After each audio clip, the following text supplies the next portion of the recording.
대통령 측에서도요, 입장문을 냈습니다. 조작과 허위의 시간이 끝나고 진상규명과 집중 추궁의 시간이 시작됐다, 이러면서 헌재를 압박하기 시작했는데요.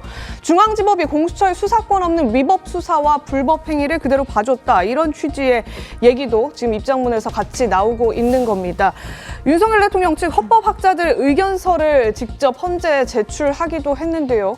국회 측의 내란죄를 철회하고 검찰의 피의자 신문조서 증거를 채택했고 또 변론 시간을 제한하는 등 말씀 주셔왔던 것처럼 윤석열 대통령의 방어권을 침해한 부분 등등 이 관련한 이 헌법학자들의 전문적인 의견서라고 하면서 한 10여 명의 전문가들 의견서를 같이 제출했습니다. 그 가운데는 이 야당의 탄핵 소추 자체가 사기 탄핵이다. 왜냐? 탄핵 사유에 내란죄를 헌재 심판 가운데 뺐기 때문에, 이런 주장도 같이 담겨 있는 걸로 지금 전해지고 있습니다.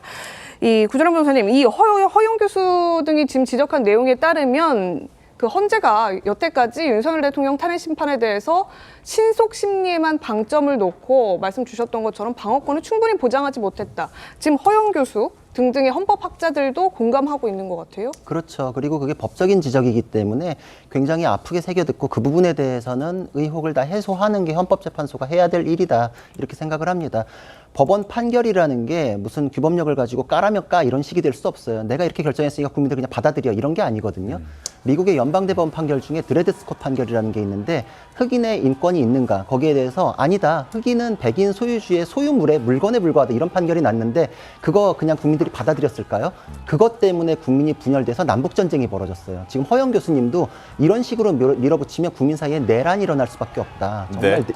이거 걱정돼서 하시는 말씀이고 법에 따른 절차를 지켜달라, 여기에 대한 지적은 굉장히 아프게 새겨들어야 돼요. 허영 교수님은 그냥 일반적인 교수 중에 한 명이 아니에요.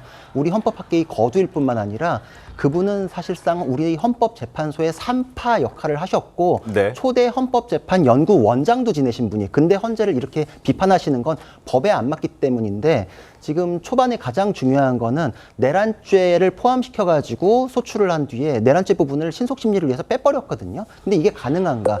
동일성에 대한 파괴가 이루어졌다라고까지 평가하시는데, 그것뿐만 아니라 이거에 대해서는 그럼 재의결이 있어야 되는 거 아닌가에 대한 논란은 그때도 있었는데 헌재나 국회에선 그거에 대해서 적절한 답변이 없었거든요. 네. 이런 상태에서 헌재가 결론 내니까 국민들 받아들여라 라는 거는 오히려 아까 드레드 스콧 판결보다 더 명시적으로 보이는 그런 분열을 초래한다.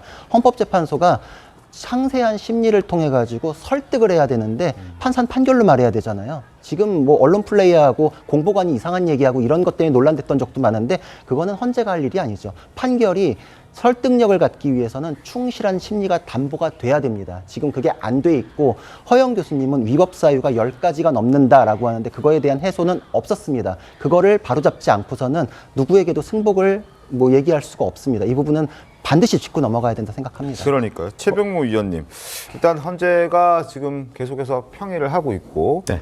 심의를 하고 있는 그런 상황인데 절차적 흠결이라는 그 부분에서는 자유롭지 못한 상황이고, 지금 말씀해 주셨듯이 내란죄를 소추에 넣었다가 빼기도 했고 윤 대통령에게 직접 신문 기회도 주지 않았고 증인 신문한 시간도 대단히 짧게 했고, 이런 것들 때문에라도 조금 오래 걸리지 않을까라는 전망들이 좀 힘을 받는 것 같던데요. 어떻습니까? 아니 그러니까 그 노무현 대통령이나 박근혜 대통령의 사례를 보면 변론 종결 후에 네. 뭐 11일 또는 14일 뭐 이런 그 후에 이제 결정을 했거든요. 이제 지금 3월 14일이라는 게 사실은 그 결정의 연장선상에서 우리가 유출을 해서 나온 날짜예요. 네. 그게 무슨 헌법재판소를 그 기자들이 취재를 해서 3월 14일이 유력하다고 합니다, 이게 아니거든요.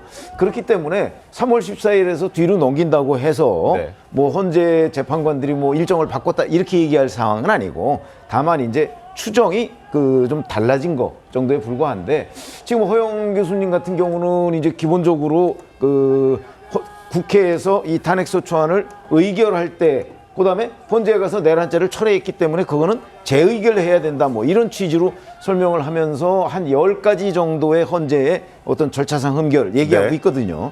뭐 그에 대해서 물론 반론이 있는 분들도 있겠지만 허영 교수가 가지고 있는 이 우리 헌법학계에서의 위치, 뭐 이런 것들을 보면 허영 교수뿐만 아니고 지금 거의 10명에 가까운 헌법학계 그 학자들의 의견을 지금 윤석열 대통령이 헌재에 낸 거잖아요. 네. 그렇게 보면 적어도 헌재는 자기들 평의와 별개로 네. 자, 헌법학자 그 10명 정도의 이런 그 여러 가지의 부당한 절차, 불공정한 절차 이런 지적을 그거 그냥 싹 무시하고 과연 선고를 할 수 있겠느냐. 거기에 이제 저희가 의문을 갖는 거죠. 물론 저 그 10명 정도의 헌법학자와 견해를 달리하는 헌법학자들도 많이 있겠죠. 네네.